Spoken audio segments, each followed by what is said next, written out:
നമസ്കാരം, മലയാളി വാർത്തയിലേക്ക് സ്വാഗതം. മുകേഷ് രാജിവെക്കുമോ? വലിയൊരു ചോദ്യമാണ്. ഇന്ന് മുകേഷ് ഉൾപ്പെടെയുള്ള ചിലർക്കെതിരെ പോലീസ് കേസെടുത്തു, എഫ്ഐആർ രജിസ്റ്റർ ചെയ്തു. ഈ ഒരു സാഹചര്യത്തിൽ MLA സ്ഥാനം മുകേഷ് രാജിവെക്കുമോ? രാജിവെക്കാനുള്ള സമ്മർദ്ദങ്ങളൊക്കെ വലിയ രീതിയിൽ ശക്തമാവുകയാണ്. ഈ വിഷയത്തെക്കുറിച്ച് ചർച്ച ചെയ്യാൻ ഇന്ന് CPI അടിയന്തര എക്സിക്യൂട്ടീവാണ് യോഗം ചേരുന്നത്. 12 മണിക്ക് ഓൺലൈനായിട്ടാണ് യോഗം ചേരുക. മുകേഷിന്റെ കാര്യത്തിലുള്ള നിലപാട് ചർച്ച ചെയ്യും, തീരുമാനമെടുക്കും.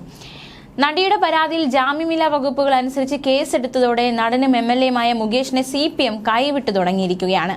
ബലാത്സംഗ പരാതിയിൽ കേസെടുത്ത സാഹചര്യത്തിൽ മുകേഷ് MLA സ്ഥാനത്തു നിന്നും സ്വമേധയാ രാജിവെക്കണമെന്ന് CPI നേതാവ് ആനി രാജ പ്രതികരിച്ചു.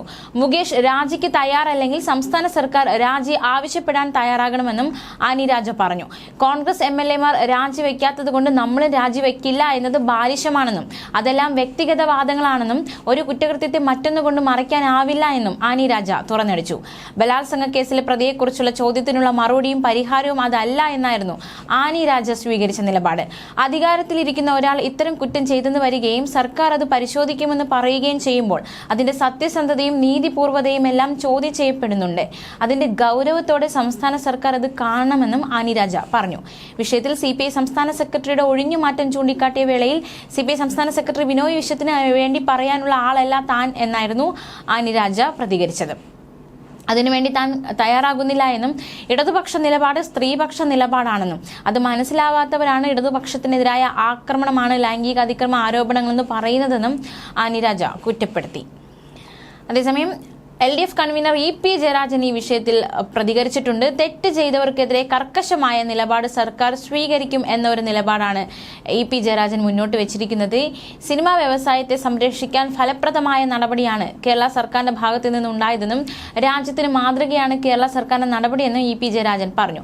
ഈ രംഗത്ത് നിലനിൽക്കുന്ന ദുഷ്പ്രവണതകളെ അവസാനിപ്പിക്കണം. മുഖം നോക്കാതെയുള്ള നടപടിയാണ് സർക്കാർ സ്വീകരിക്കുന്നത്. അതിനനുസരിച്ചുള്ള പോലീസ് നടപടിയും തുടരുകയാണെന്നും EP ജയരാജൻ ചൂണ്ടിക്കാണിച്ചു. പ്രത്യേക അന്വേഷണ സംഘത്തെ രൂപീകരിച്ച് ഫലപ്രദമായ അന്വേഷണം നടക്കുന്നുണ്ട്. ഒരാളോടും പ്രത്യേക മമതയോ സംരക്ഷണമോ സർക്കാർ നടത്തുകയില്ല എന്നും അദ്ദേഹം പ്രതികരിച്ചു. തെറ്റുകൾക്കെതിരെ ശക്തമായ നടപടി ഉണ്ടാകും. മുകേഷിനെതിരെ ജാമ്യമില്ലാ വകുപ്പ് പ്രകാരമാണ് കേസെടുത്തത്. കുറ്റവാളികളെ സംരക്ഷിക്കാൻ ആരും ശ്രമിക്കരുത്. എല്ലാ MLAമാർക്കും ഒരേ നിയമമാണ്. തെറ്റ് ചെയ്ത ഒരാളെയും സർക്കാർ സംരക്ഷിക്കില്ല. ധാർമ്മികമായ നടപടിയാണ് സ്വീകരിച്ചതെന്നും അദ്ദേഹം മാധ്യമങ്ങളോട് പ്രതികരിച്ചു.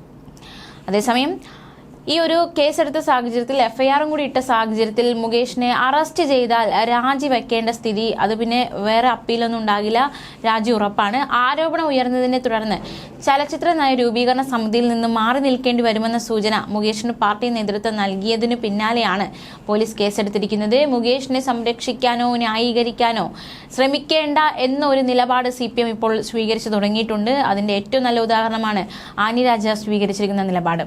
ആരോപണം ഉയർന്ന ആദ്യഘട്ടത്തിൽ രാജി ആവശ്യം പ്രസക്തമല്ല എന്ന നിലപാടിലായിരുന്നു CPM നിന്നത്. പക്ഷേ ഈ ആരോപണങ്ങളൊക്കെ വലിയ രീതിയിൽ ശക്തമായതോടെ പാർട്ടി നിലപാട് മാറ്റിയിരിക്കുകയാണ്. മുകേഷിനെതിരെ CPMൽ വളരെ കാലങ്ങളായി വിമർശനങ്ങൾ ശക്തമാണ്. ലോക്സഭാ തിരഞ്ഞെടുപ്പിന് ശേഷം വിമർശനങ്ങൾ ഒന്നുകൂടി കടുക്കുകയാണ് ചെയ്തിരിക്കുന്നത്.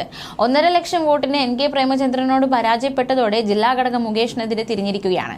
മുകേഷ് പാർട്ടിക്ക് വിധേയനല്ലെന്നും പാർട്ടി നേതൃത്വത്തെ അംഗീകരിക്കുന്നില്ല എന്നുമായിരുന്നു പ്രധാന വിമർശനം.